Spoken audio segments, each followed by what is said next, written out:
Amaze Am I? Will that work? Am I any better at all? Yes. Do I? Yes. You couldn't be better, Chris. So That's right. So I'm talking in sync. Okay. Yes. That looks okay. Yes. No. Nope. No. Hey, wait. Sorry, man. You asked. I'm telling you. Maybe If you want us to lie, we'll lie. Let's lie. Next time you ask, we're just gonna say yes. Jesus, take the wheel.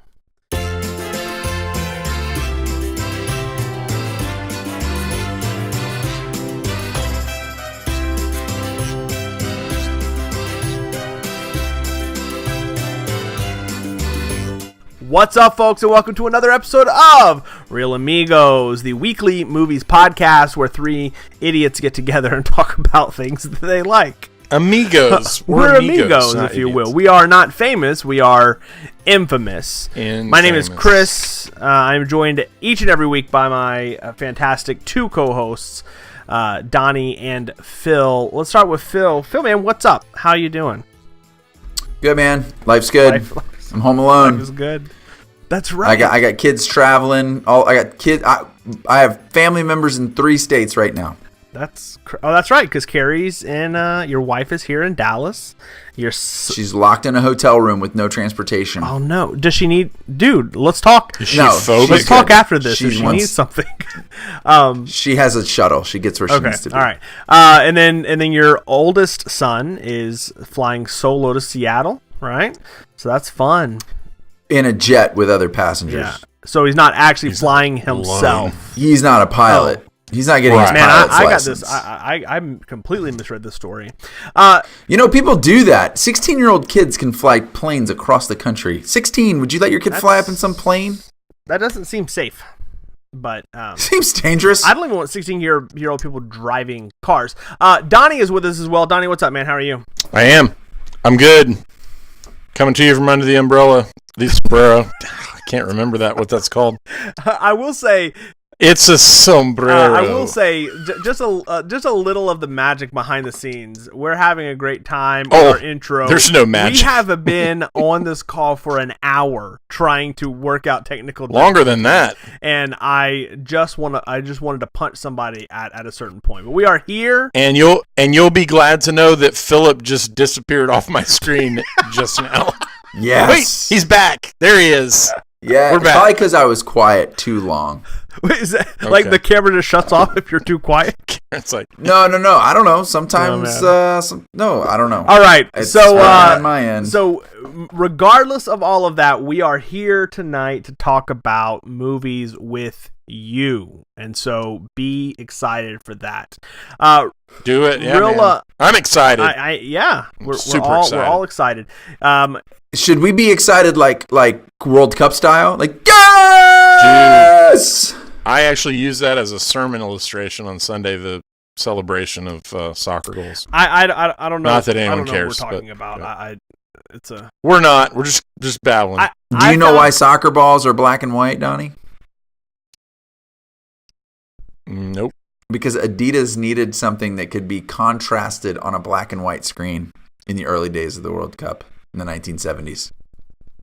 Alrighty then. There you go. I love that Donnie's mind in that moment was like, I don't want to answer this question because this is a trap. But Phil actually brought information. I thought it was going to be a joke. I know. Like, No, because it's red all over. I don't know. Hey, I want people to learn a little something it's good. too. It's good. I actually found out. I found out today that the World Cup lasts like a month. And that is literally 28 days too long. So what we're going to talk about tonight is definitely not sports, which I'm thankful for. You are seeing this in the future because we're recording now, and I started a job. I'm a week into a new job, which if you're following, there's a few through lines in our shows. One of them is that I don't watch a lot of movies from the 80s. The other one is I'm almost none. The other one is that I've literally been unemployed for literally 98% of every recording that we have done. You can flip that, Chris, and say you've held 2 different jobs now in the duration of this show. I don't know if that's any. Chris lives in a van down by the river. It was close. It was close. But yeah, I started working, which is good. So I've been a little less active on Facebook and stuff. Good for you, man. Yeah, thanks. We're happy for you, bro. Welcome back to the workforce. Yeah, I appreciate that.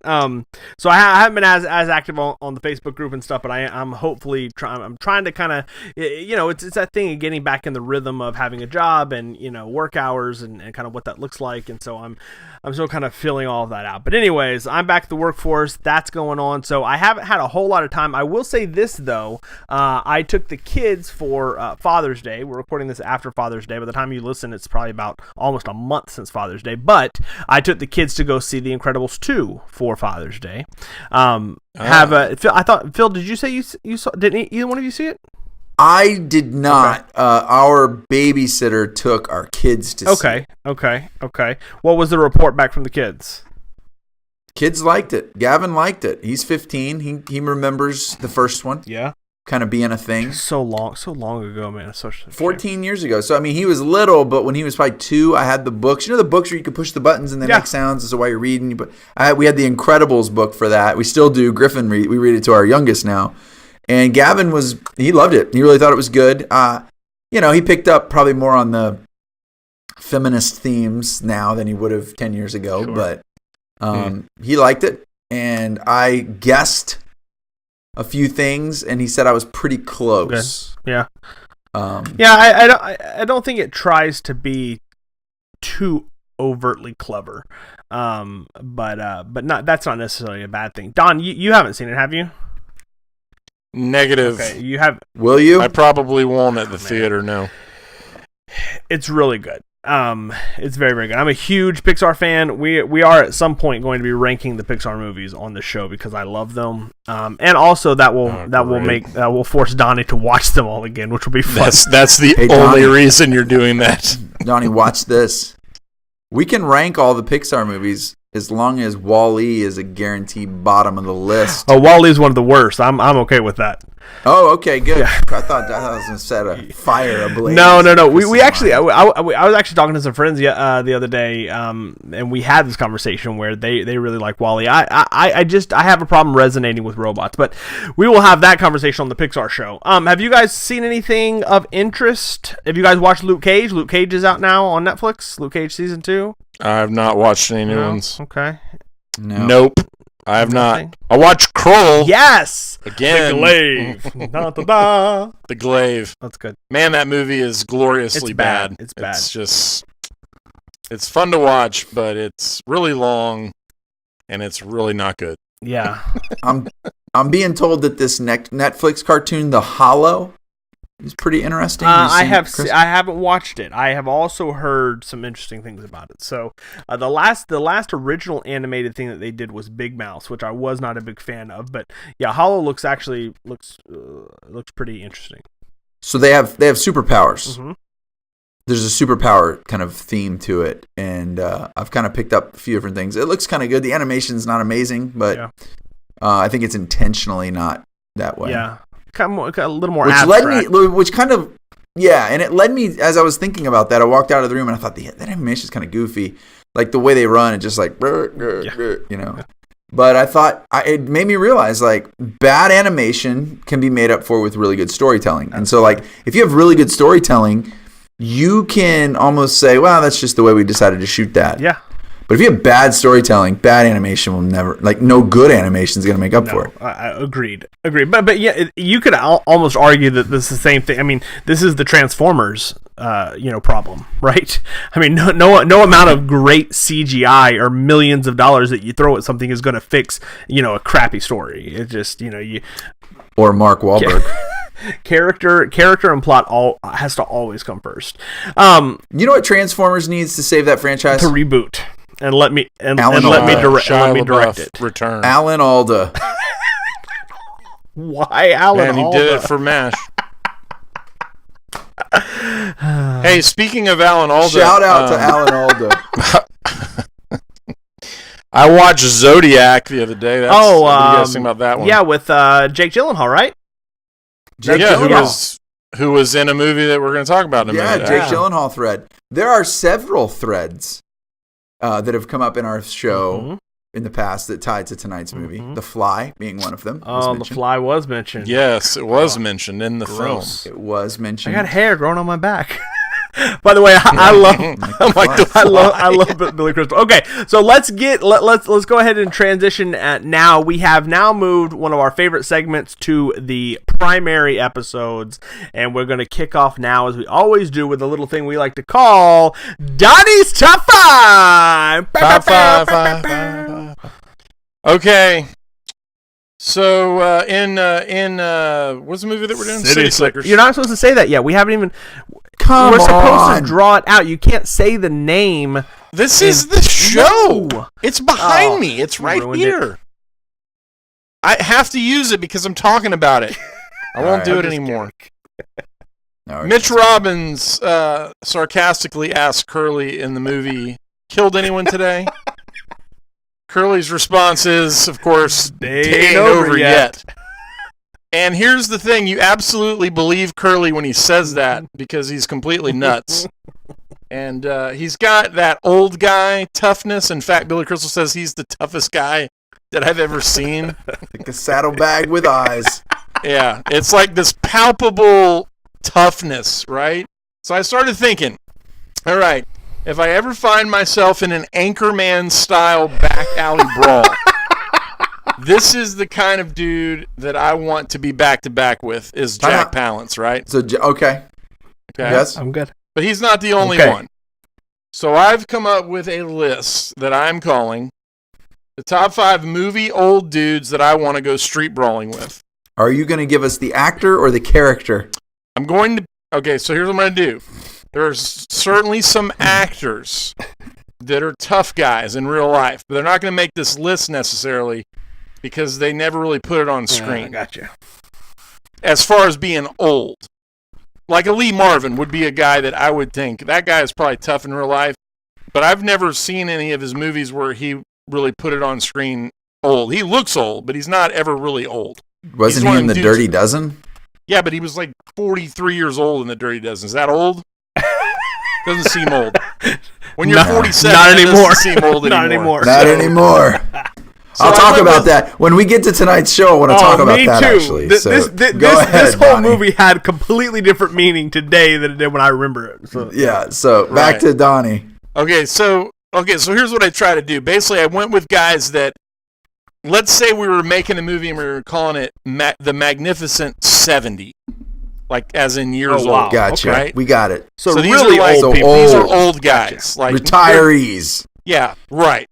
Old guys. Not 43. So my list is of particular performances where that character is portrayed as, or at least comes across as, an older gentleman. Right? So without further ado, here we go. There's my no particular order. Here are my top 5 movie old dudes that I want to go street brawling with. All right.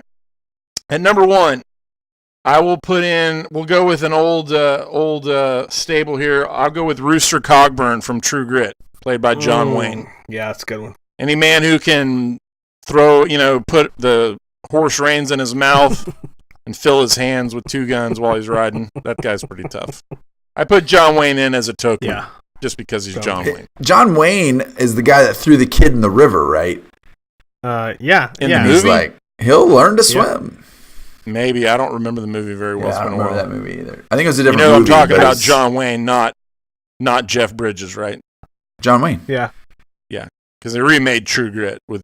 No, we know you're talking about John Wayne. There's an old movie clip out there where John Wayne's character just picks up a kid and throws him in the river. I don't know if that's True Grit, and the school marm trips out. No, I don't think it's True Grit. Well, John Wayne made a lot of movies. But I feel like John Wayne pretty much played the John Wayne. Yeah, I think it was John Wayne the movie.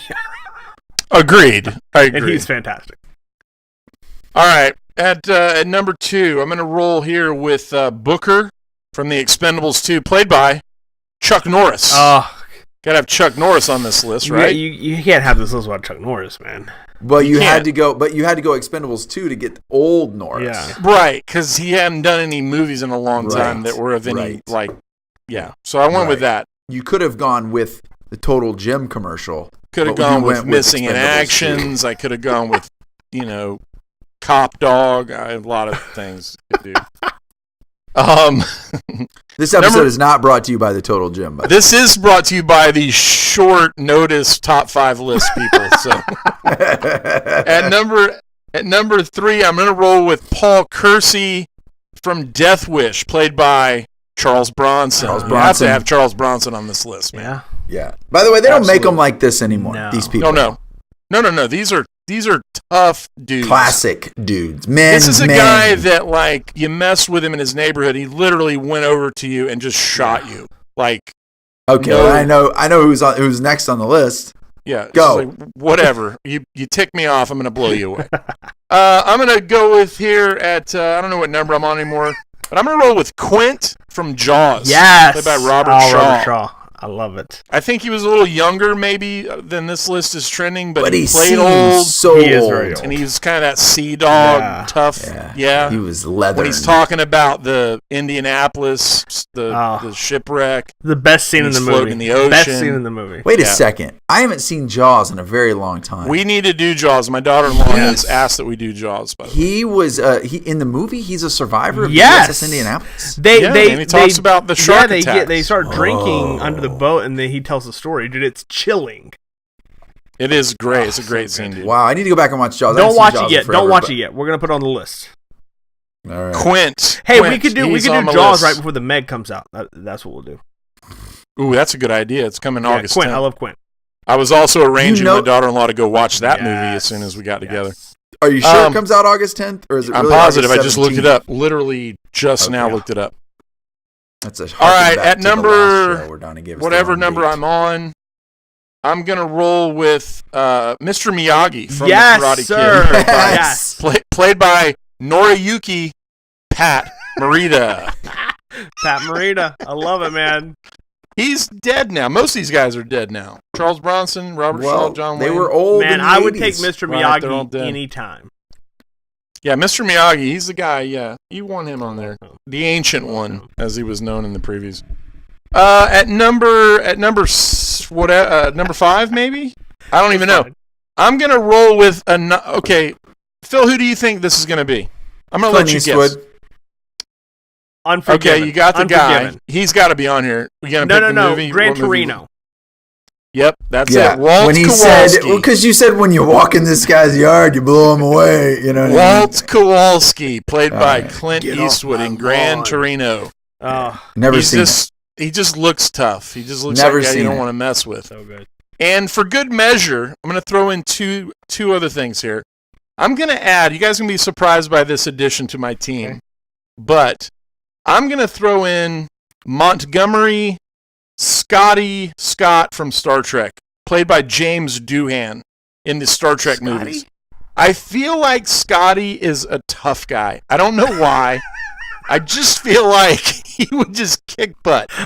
And in real life, he did, by the way. He was like a pilot. He got shot down a bunch of times. Tough belly. He's got a big belly, the cheesy He stash. looks like a brawler, man. Yeah, he does. He's like a guy that you would want to be in a pub with fighting dudes. Like, he's just going to do that. Like he to me, he'd be like Captain America. He'd be like, I can do this all night long, you know? Yeah. So, I can see that. Anyway. And here's my last thing. I'm going to have a coach for my team. Anybody want to guess who my coach is going to be for my Brawl Squad? Your coach is Rip Torn. That's a good choice, but it's not my choice. I got anybody. This is obvious. Come on now. I'm going to go with Mick from Rocky. Mick. Hey. Rock. Hey, Rock.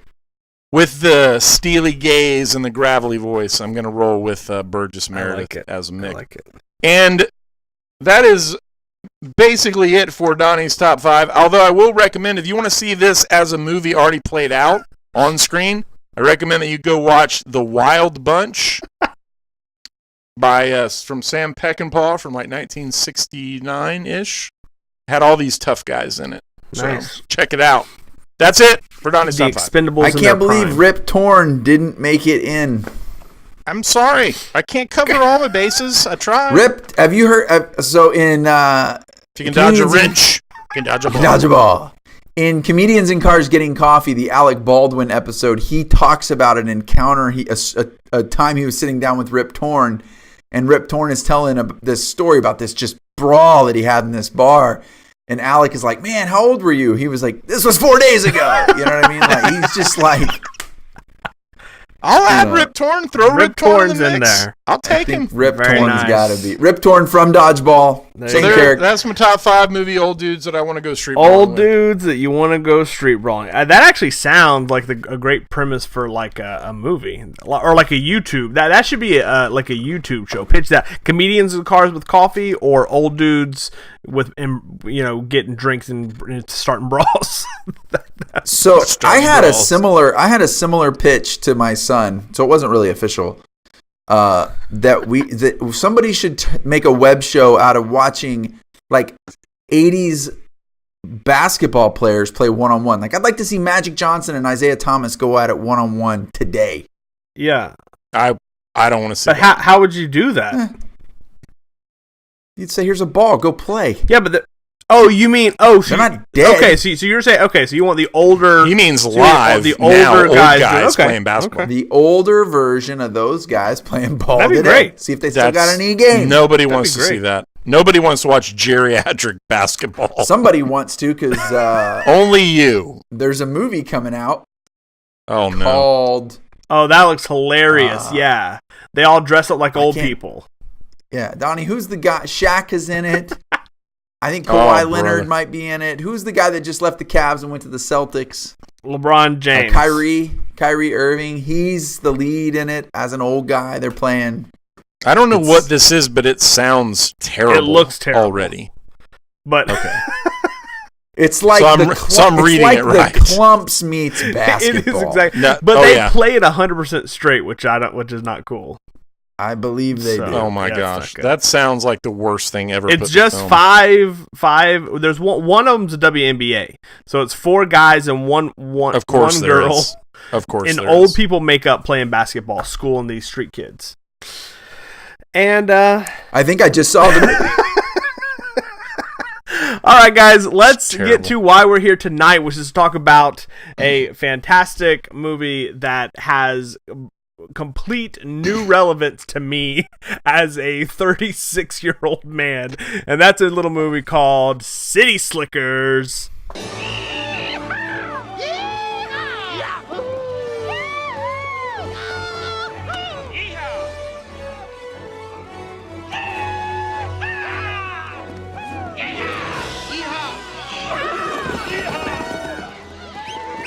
like a schmuck? Oh yeah, big schmuck, yeah! City Slickers. City Slickers, on the verge of turning 40, an unhappy Manhattan yuppie is roped into joining his 2 friends on a cattle drive in the Southwest. Under the supervision of gruff cowboy Curly, played by Jack Palance, the men set out on a journey that turns unexpectedly dangerous. Starring Billy Crystal, Daniel Stern, Bruno Kirby, and the aforementioned Jack Palance as Kirby. Released on June 7th, 1991. This movie is fantastic. It is fantastic. I love this. It was really good. So not 91. I definitely didn't see this in the theater. I'm trying to think. This is again at 91. I'm 9 years old, so this isn't even on my radar. But I remember. I want to say my uncle loved this movie, and I just remember it being around a lot when I was in my as a teenager. Watching it now, I can't believe that I watched it when I was a teenager because there's definitely some questionable sexual innuendo. There is but yeah, man, I just this is another one of those movies of my teenage years that I kind of remember as just always being on. It was always on TNT or TBS. You remember when TNT used to do movies for guys who like movies? Do you guys remember that? Yes. Yeah, like this was a movie that was on like something like that. So, oh yeah, yeah, because of Curly, man. Because Curly was in it. He's a man's man. Well, let me. I want to go on one of these things now. Dude, I want to go on one of these cattle drives. I totally want to sign up right now. Christy actually watched this with me whenever we watched it. And when I say watched it, she watched the first 20 minutes and fell asleep. But I did tell her while we were watching, I'm like, I totally want to do this. Yeah, I'm in. I would do that. I went. I didn't have a 2-week cattle drive experience, but when I was living in Washington, right before I moved to Texas, Thanksgiving Day, a friend of mine called me and he said, "Hey, we're going hiking tomorrow. Do you want to go?" And I was like, "Absolutely." And he said these following words: "Do you have any crampons?" Now, do either of you know what crampons are? Nope. Yes. They're the spikes you put on your boots for like ice climbing. Oh man, and hiking through the snow. That is not where my mind went, but okay. Yeah, you were thinking something else. I was like, "No, dude." He's like, "Do you have water-resistant pants?" "No." "Do you have an ice axe?" "No." "You asked if we were going hiking tomorrow." I didn't know we were climbing Mount Everest. We climbed. Which is what you did. We scrambled up a small mountain, and it was me and 2 other men, and it was a feat of accomplishment that I regale in often. And it was similar to that. It was that idea of like I accomplished. Exactly. I accomplished this. I stood on the top of this mountain. And, you would overcome Go it. rest high. Were you really sad whenever you realized that mountain. all the cows were going to die? No. I did have a couple of issues with this movie, which we can get into. Donnie, what about you, man? What are your? Did you see this in the theater? You're our I theater did. guy. Philip saw it in the theater too, I'm sure. We went as a family when I was, what was I, 20-ish? When we 91, saw it. you would have been 20? Yep, I would have been 20. Just 20. Just 20, a wee lad. What do I think? Yeah, I mean, just... It's definitely, I mean, it's been a while since I've seen it, and I'm with you guys. When you watch it now, you're like, man, this is my life right now. It's like, holy cow, what's happening? What can I look back on right now in my life that I have some tangible evidence that I walked on this planet? Yeah. It's a little depressing at some points, but I enjoyed it. I mean, this movie the writing is great. I mean, I love good. it. It's good. What do you guys think about Billy Crystal? I love Billy Crystal, man. All I could think about the whole time was, where is Billy Crystal? No, yeah, he was What's great. the last thing he did? Analyze that? Oh, you mean now? I thought you meant where is he in the movie? I'm like, he's in every scene of that movie. Like, where's he at today? We're not getting. Phil's looking at a Crystal. picture of a different actor. He's like, where's this guy at? We're not getting any Billy Crystal humor anymore. Where is he at? Billy Crystal is one of what I would call. He's one of the most like easy flowing comedians. Like he's like a natural comedian. Absolutely. God, he's so good. Yeah, like some guys, it's like a big build up, like a Jim Carrey, big. Yeah. But Billy Crystal just slips it in the conversation. Yeah, man. Every conversation is just like. He had a line in the movie that I wrote down that fits the description well. He said, "That's not talent, that's gravity." Right. Yeah, that whole movie is full of that stuff. It's so good, man. Monsters. He's Mike Wazowski. Yeah, Mike Wazowski. Oh, you're right. So he did the voice of Mike Wazowski. He was in The Princess Bride before that. Yeah, no, I think I'm trying to think because Monsters U was what 2013. I think Monsters U was probably the last. Maybe the last thing that he did. He was in Analyze This and Analyze That. I've never seen either of those. I mean, they're not. Did you guys notice? They're not good though. I doubt that. I don't know if either of you noticed, but something I noticed before we get into the actual movie, the writing, the production, all that stuff, was I noticed that this movie did something that you don't see movies doing anymore, and that is it had an animated credits scene. Oh, yeah. Yeah. Like Pink Panther-ish almost. Yeah. Movies just jump right in now. Yeah, you don't even have a lot of opening credits anymore at all. Yeah. And this had a full-on, 2-minute plus... Dude, animation and credits. And they it ended, too, if I remember correctly. It ends with animation, too, right? Before it goes to the credit roll. At the end too, yeah. I will say this. I didn't remember the beginning, and it is a little over 3-minute cold open of the running of the bulls, which I found a little long in the tooth, but right. Dudes were getting plowed in that scene too, man. There was guys getting totally run over. Yeah.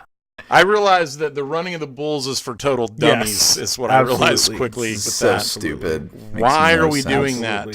But I love that it sets up the scene where he's at the doctor's office in Oh, and man. that scene just completely sets up the pace of what the movie's like. And Billy Crystal's just talking, like everything's fine. Just let him work. It'll be fine. It's just so good. It's such a great setup to kind of their and characters. Phil's taking pictures. It's a Kodak moment. Yeah. What? Just let him work. gosh. Yeah, blind him with the flash. That's a good idea. It's a good idea. Right. That's a good. Yeah, that scene is funny. Yeah, it's good. It's good. So I'm gonna get the ball rolling here real quick with just a couple of things that I had a problem with. Time is an issue for me. Again. Oh my gosh. Now, what took too long now? I don't think it was really bad. But it just made me. What I started thinking about when I was watching it was just how much movies have really kind of evolved, and there is a lot of just tracking shots that would today just be considered wasted time. Just shots of like, because the movie's almost 2 hours. Yeah, running. which is actually really long for the content that's there. But it really could have been an hour. And yeah, like 35 it's a lot of like tracking shots of the pastures and the cows grazing, and then like just if you watch it, there's a lot of shots like that, and I'm just like, why? See, I didn't feel that way though.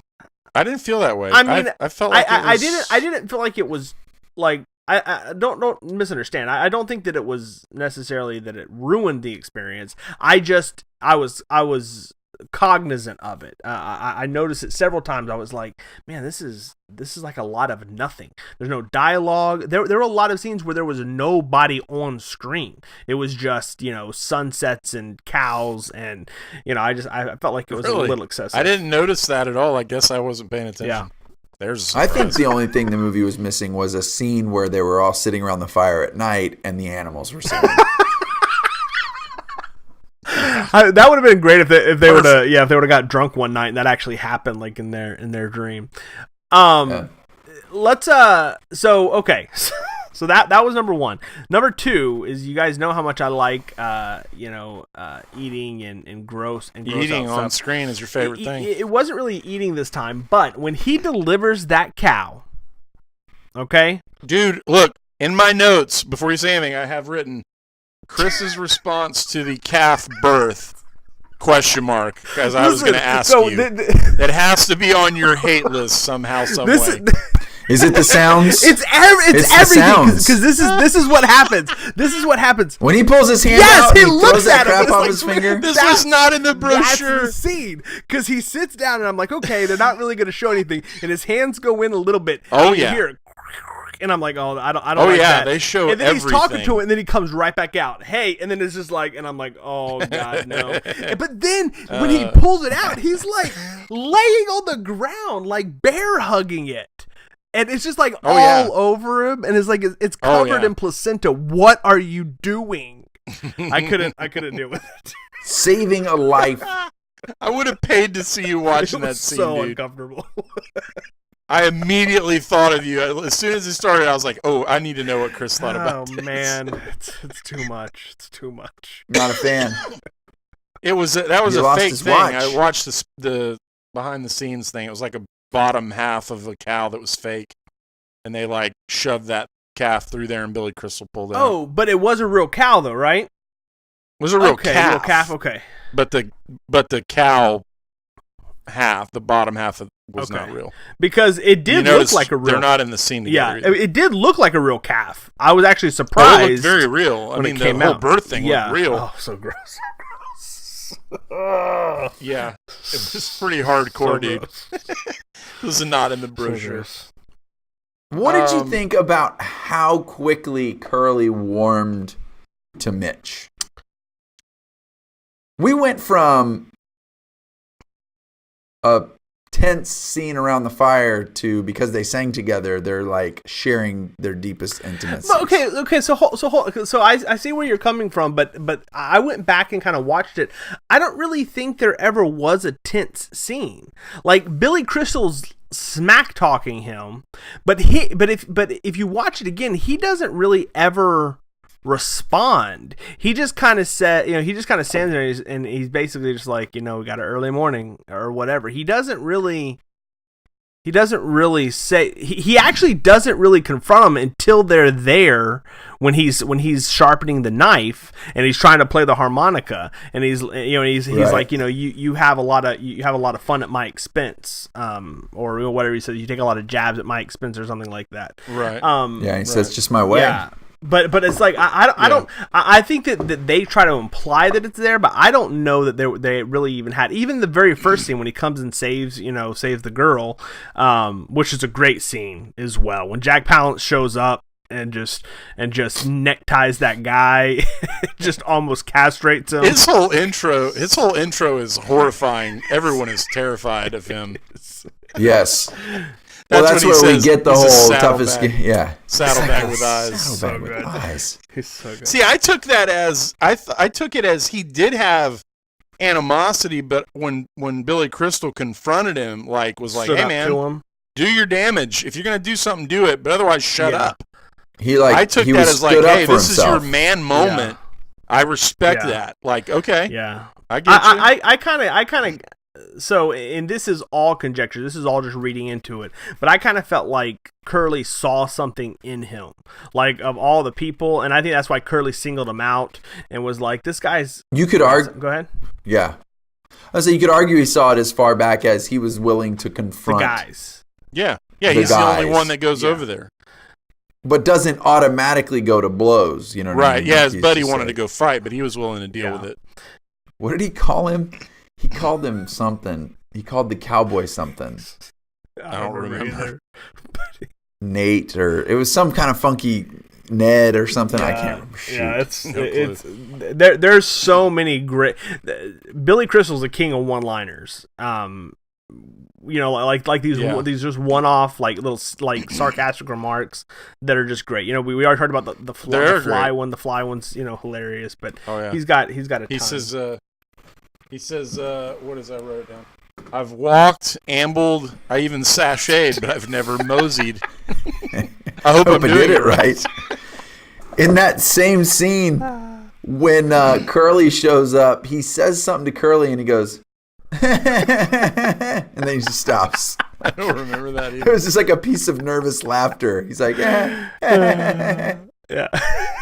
He's good. I love Billy Crystal in this movie. I thought all three of the main guys were great, man. I thought Daniel Stern he's really funny, and he plays a great neurotic kind of character. Yeah, he's good. And then Bruno Kirby, even though he's small of stature, you buy the whole little big man thing. Like he's a legit. What is guy. I didn't buy. I meant to look it up and I didn't. What else is he in? Because I don't know a lot of stuff with him in it. I thought he's been in a lot I things here and there over the years. He's dead now. He was kind of one of those second guys. Yeah, he was in. He's never really been. I think he was in one of the Godfather movies. I could see that. Right now, I'm going to be misquoted on that, but I think he was actually in. I think he was in When Harry Met Sally. I think, which is Billy Crystal. I think he was on that. He was in a lot of stuff. Here, I'll read off a quick list: When Harry Met Sally, Donnie Brasco, Godfather 2. Yeah, Good Morning Vietnam. I was right. Yeah, he was in Good Morning Vietnam. He was a terrible comedian. He was one of the guys that was trying to do comedy, and it was just really bad. The Freshman, Sleepers, We're No Sleepers. Angels. That's a great movie, Sleepers. You guys need to watch that. Oh, my word. This is twice this week that those Sleepers has come up in a conversation. I love that movie. It's a great movie. It's awesome. Chris, have you seen it? I don't know. Who Brad Pitt, Al Pacino, or Dustin Hoffman. No, I don't know what that is. Kevin Bacon, Robert De Niro. Oh, wait. Is it where they go? Jason they die? Patrick, Brad Renfro, Billy Crudup. No, that's kids. Flatliners. Running the streets. They get thrown. One of them gets thrown in jail. We're getting off on the wrong movie. They steal a hot dog cart. It falls down the stairs and it winds up killing or hurting somebody. And they go to a boys' home. Right. Don't tell them the rest. Don't tell them the rest. Yeah. This is a good movie. Where they encounter things. Yeah, it's a drama. Okay. Chris, this movie is fantastic. It's a great movie. It really is. Like, seriously. Based on a true story, supposedly. Oh. All right, I'm writing that down. My favorite line in City Slickers: "If hate were people, I'd be China." I love that that what he line, said? dude. Yeah. That's a Is that great what he line. said? He yells it at his wife. If hate were people, I'd be China. I didn't know what he was saying. And she so says, I filthy. hate you. He says, I hate you more. If hate were people, I'd be China. I love Oh, the beginning. And then when the girl comes in and tells him that she's pregnant, and she says, I took one of the pregnancy tests, and he goes, the one's on special? Here's the That's so that funny, girl, dude. and she's in some stuff. She's Bart Simpson, dude. Yeah, I have a hard time, even in that she's scene, 20? thinking as 20. no way. There's no way. She looks like an old man. She looks does like look like an old man. She reminds me of the guy that sold Mogwai. Gremlins. Yeah. Yeah, the Mogwai, that dude's dad. I was gonna Chinese say she looks like she looks like white Mr. Miyagi. How did you know I was gonna say that? Because Man? that's That's what she crazy. looks like. Oh man. She just has that old look about her. All right, so hey, let's jump into the characters. Let's All talk. right, when Billy Crystal said that he was having his 39th birthday. Yes. Yep. Now, I'm 40 this year. Donnie's way older than that. Chris is almost there. I was like, what? Yeah. Like, Billy Crystal is younger than me In this movie. It was 27 years ago, man. No. Right. It doesn't resonate, But then it was like, it's like Chris said, all of a sudden, I was like, I get this movie. Like, I got it as a kid, they want to have an experience. But no, this guy's like clinically detached from himself. He has no idea how to exist in his world. His wife is offended, and I don't know. It's His what kids it are reminds me embarrassed of. of him. Yeah. Jake Gyllenhaal, you He's piece like, of crap. my dad's a submarine commander. It's like, oh boy. That was a great scene, by the way, when he's like, "Well, when you're 70, you'll have a heart attack." 80, That's Oh, a yeah, great that whole monologue. spiel. Yeah. and the kids are like, All the kids are like depressed. I did like the guy before that who kept cussing the entire time. Oh, man, that he guy. was funny. he's been in a lot of stuff too. Yeah, no. Yeah, So I agree. So I remember, like, this movie, like I said, kind of at the top. This is a movie that I just remember as a teenager always being on, and I would assume that if it was on TV, they probably cut out some of the content so that I didn't maybe hear all of the little all the sexual talk that they had, because there was a lot of it. But yeah, I remember it, but at that age, it just doesn't resonate. So I don't think I probably watched it in 10, 15 years, to be honest. And so watching it, yeah, like, it totally hit me. And the fact that the character, Billy Crystal's character is on autopilot. He's not even trying at his job. Like, he's done his job for so long, he doesn't even try at it. He's been married for so long, he doesn't even try at it. Like he's just on autopilot. And yeah, it's just, I almost more resonated with the China guy, the hate China guy, Phil. Bruce Yeah, because Dern, he gets trapped in this marriage, that he gets this job that he what? No, I'm not saying that. No, but kind of the whole idea that he, when it's gone, and again, I mean, welcome to our show. I've been unemployed for almost 7 months, and when the job is gone, it's almost like his identity was wrapped up in that. And he even has that scene, where he's talking, about how how the books are kept, and how where the grocery aisles are, and like all the stuff that he's just like he's become that person, and that's just who he is, and he doesn't know how to be anybody but that. Like, this whole story is these guys who don't know how to be anything but who they've formed themselves to be, and how they you got daddy issues, and you got midlife crisis, and you got depression. I just didn't remember it being that real, obviously, because I was a kid when I watched it the first time. It's like the perfect blend of reality and comedy, man. It's one of those movies where you're just like, yeah, absolutely. Yeah. So here's a question on that note. Like, so they go through this whole scene, and it's a great scene where they tell their best day and their worst day. This is a great scene. So could you do that? I think something's wrong with me. Like, I don't think Like you guys asked me, Phil, remember the question you asked me last time we did the short about, movie that I was whatever? I couldn't even answer that question. So, like, if you were to ask me right now, what's your best day ever, outside of your kids being born, I don't know. Like, I don't process things that way. Is that bad? Am I like a terrible person? Yes, you're emotionally detached. Is that what it is? I was trying to think of a word. Know. Is that like sociopathic? No, it's not. It's not anything Maybe. like that. No, it's not. It's not that bad. So could you answer that question, Phil? So this past weekend, I was at a trip with Carrie's family, her big extended family, and one of her cousin's husband said he did say, "What's the best year of your life?" Oh gosh. And we had that conversation. Me and 3 cousins and some other people. We all just walked. So did you have an answer, or did you process it in the conversation? I had an answer within about a minute of thinking about it. I don't think I can do that. Like, I don't think I could do that. My best day, other than my kids being born, and does that also include not like getting married?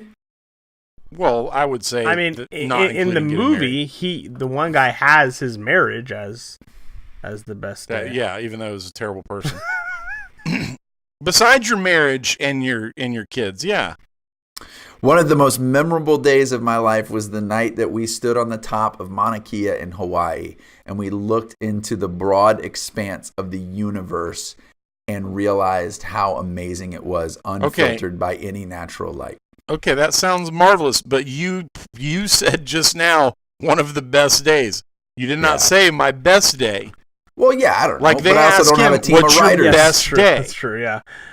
I mean, I could answer it not right this second. I mean, we would have to process it, but I mean... Chris would say, when the Nintendo Switch came out. It's the day I bought this Mario shirt.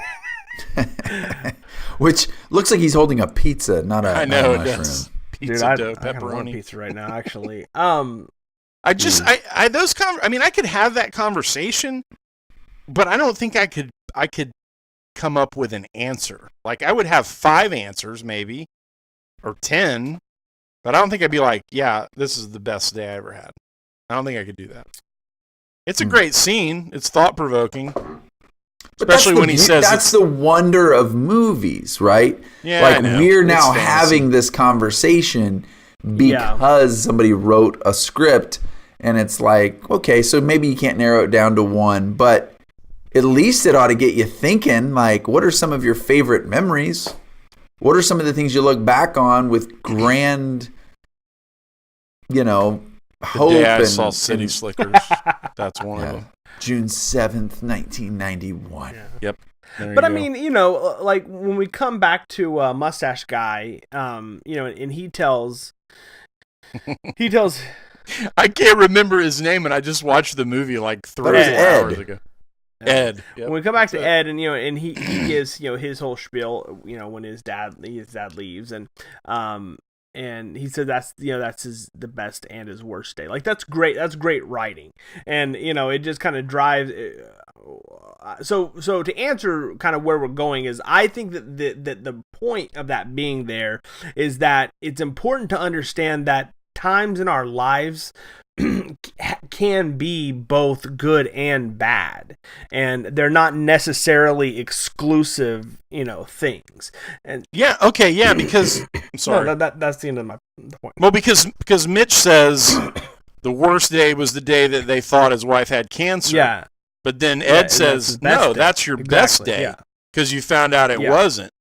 And he says, well, but a whole day that leading up, and he's like, see, you look at the glass half full or half empty.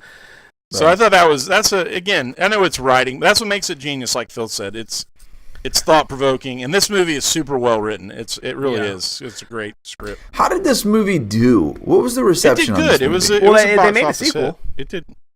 Yeah. Well, they did do a sequel. The Legend they were able of to bring back Gold. Jack Palance. But no, I mean, like.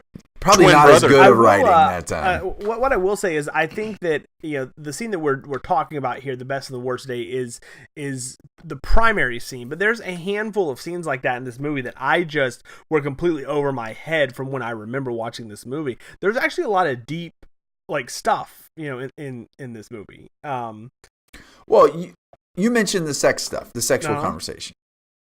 But in conjunction with that is a very deep Of conversation course. where Billy Crystal says it doesn't matter if Beth I knows. would know. I would know. I would know. Yeah.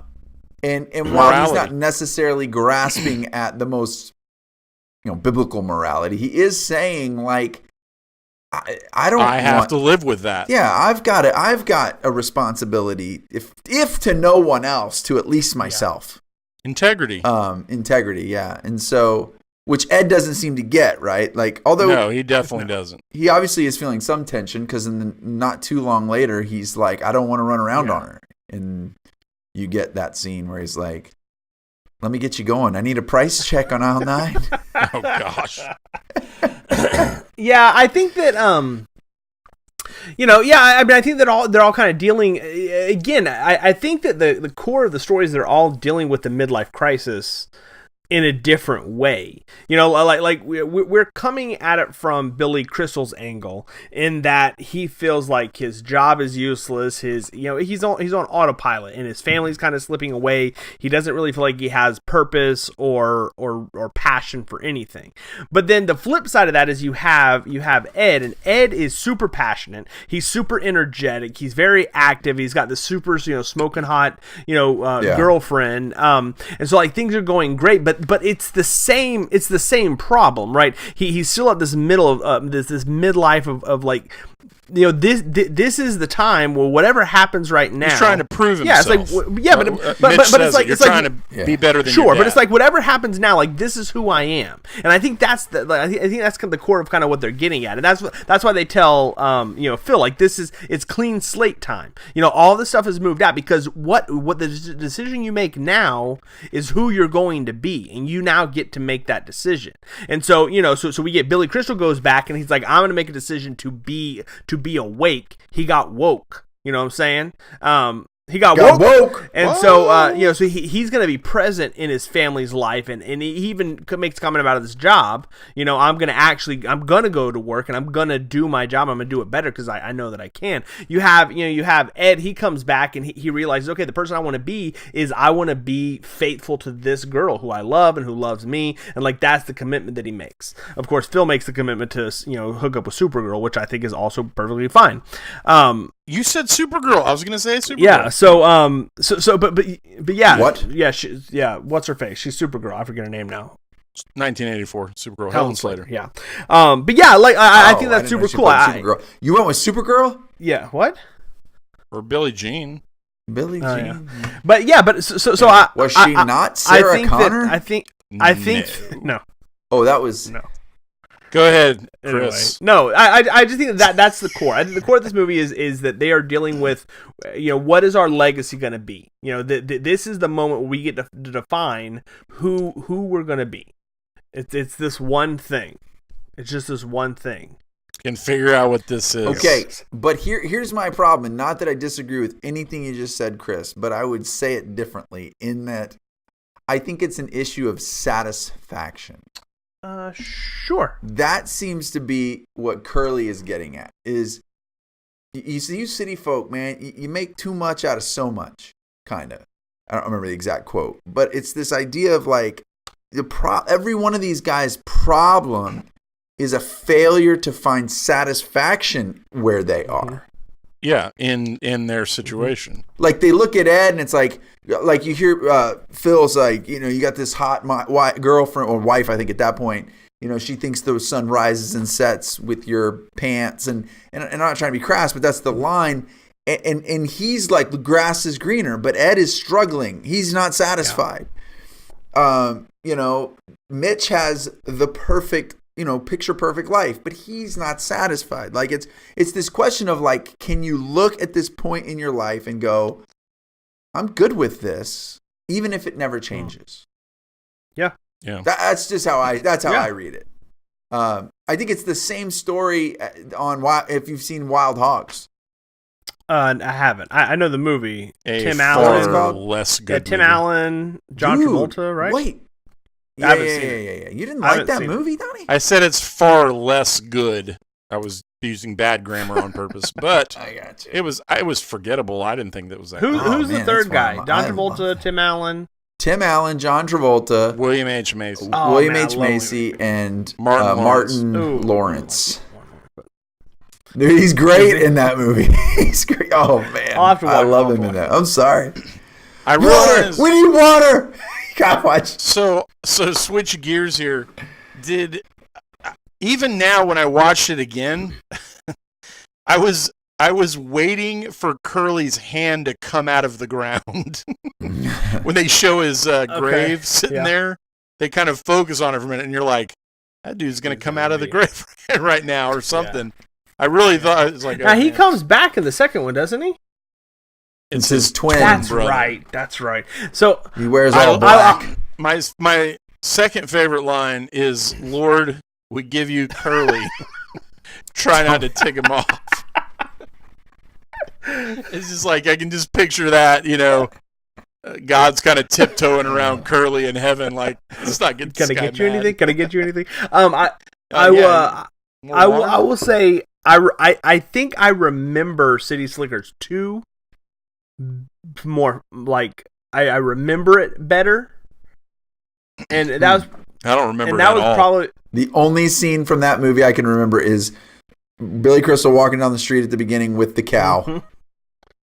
And Norman. Jack Palance staring through the window as the twin brother dressed in all black, and he thinks he sees Curly's ghost. Dude, I do not remember. I kept waiting for some of that to happen, and I kept thinking, like, what is happening? Chris is like in an alternate universe.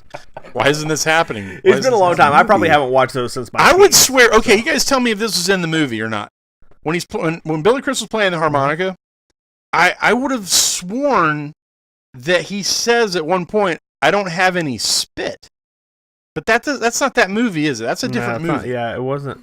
Somebody's getting ready to do something scary. What is that? I need to know. I'm going to look that up later. Yeah. Somebody says in a movie, I can't get any spit. It's a diving movie or something. It's Jaws. It's right. Richard Dreyfuss. That's right. I can't get any spit. Yeah, because he has to put it on the goggles. Can't get any spit. Man, why did I think that was Billy Crystal? That's funny. But... I can't believe Donnie you haven't mentioned the line that I always think of when I think of this movie, because I remember you laughing about it so often. But I think it was Phil's character. He's like, he ate bacon at every meal. Yeah, he ate bacon at every meal. You can't do that. You can't do that. I love that. Yeah, it's a great line.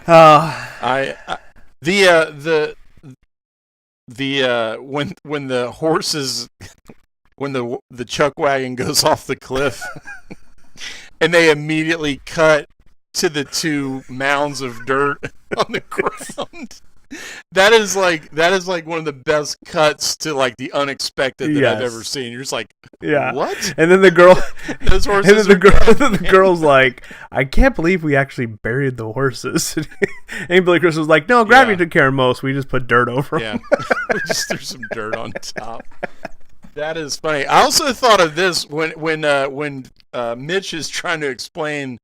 They set it up like innuendo at first, like he's talking about something else, but he's trying to explain to Phil that he can record a TV show on his VCR, even though it's not on that channel. It's so funny. And I thought this, Chris. Tell me if I'm wrong.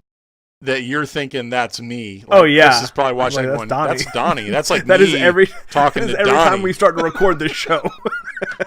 Something is awry. I don't understand.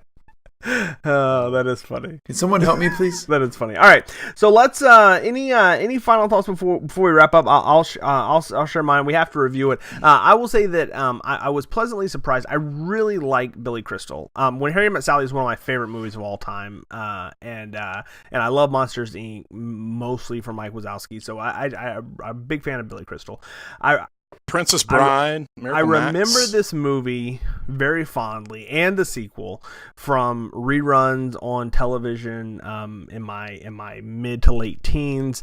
Haven't watched it in forever. Watching it now, I find it just so much more layered than I thought that it was, and I really enjoyed it. I don't like the goopy placenta coming out of the cow. I don't like the overarching shots of like pasture land that make the movie drag a little bit. But honestly, I thought it was a great watch from start to finish, and I was glad that we decided to do it. I thought it was really, really cool. So, and that's kind of my final thoughts. I mean, you guys have any final thoughts before we review it here?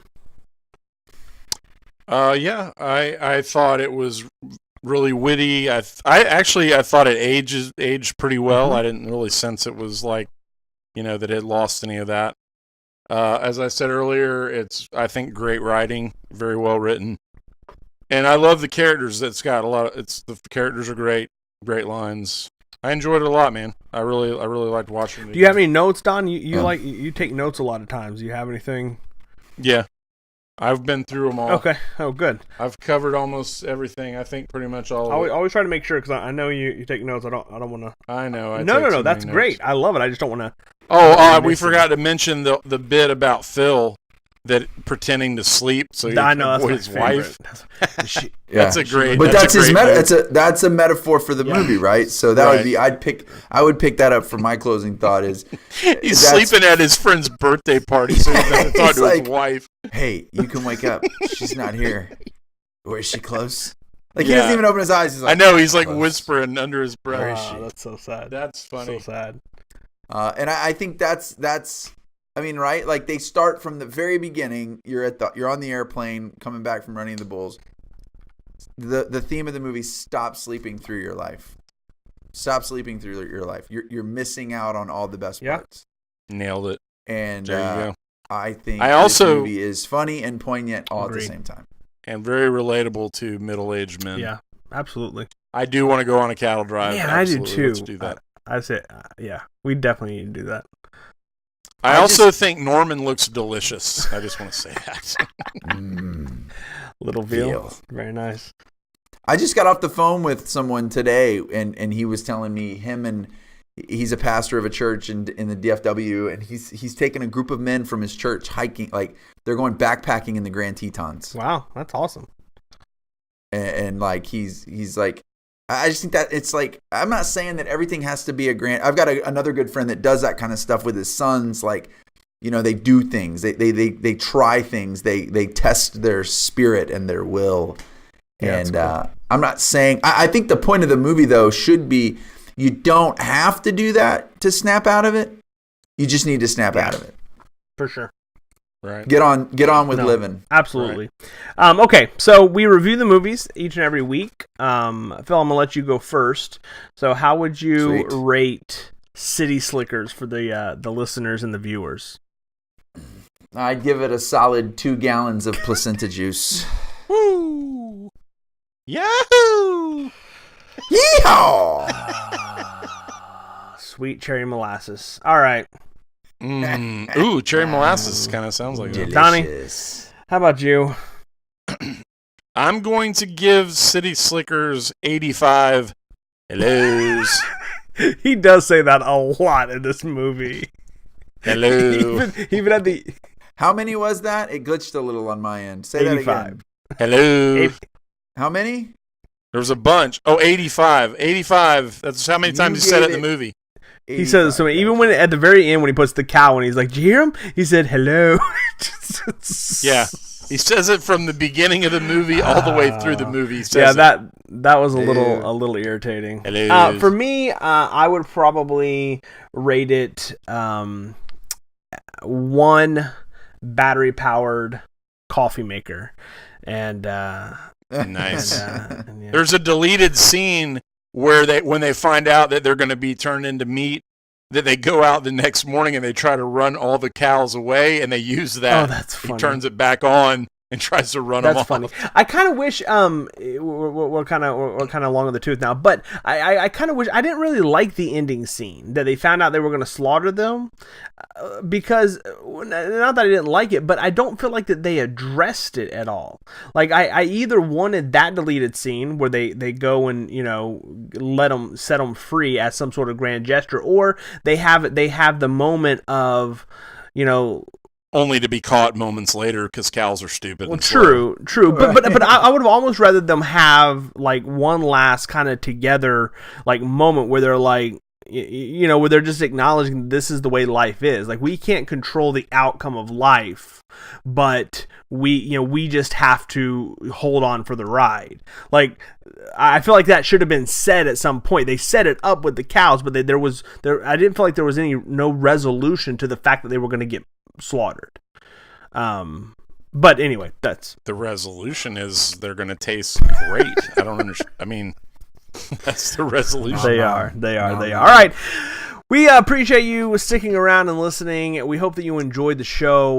We'll ask this: if you watched the movie, we'd like to know what you would actually rate City Slickers on your own scale. You can leave that in the comments below if you're on YouTube, or if you're on listening maybe to the podcast. Drop into our Facebook group, Real Amigos, and let us know in there what you think about the movie.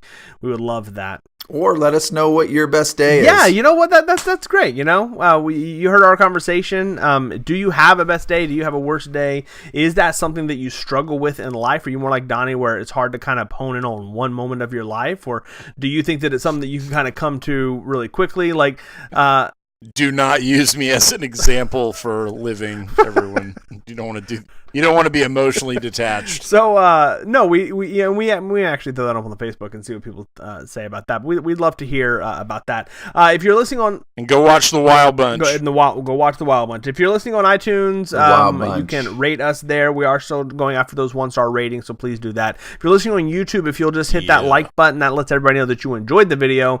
And if you haven't already, you can subscribe and see our videos each and every week. We do record weekly, and we drop an episode every Friday for your listening and viewing pleasure. We hope that you guys enjoy that. We will only know if you tell us. So if you like the show, let us know. If you don't like something we're doing, also let us know. We can do the best that we can to maybe help the show be more to what you're looking for. Donnie, what are you doing? Nothing. So I have no idea. Listen, you can follow our podcast on Twitter at The Real Amigos, and we always invite you to our Facebook group. That is the place where we all kind of get around and we talk about stuff. This week in particular, we've been talking about Welcome to Munchin, Steve Carell's new movie. We've also been talking about the new Predator movie. I put a really cool post out that I had a lot of fun with, which was name 2 movies and make me pick one, which I thought was a lot of fun. We did that on the Facebook group. So that's the kind of stuff that we do over there. So drop by. You can join the group. We accept pretty much anybody. We'd love to talk to you over there. But with that all being said, thank you for your time, and we hope that you enjoyed the show. For Donnie and for Phil, we are out. Bye. Adios.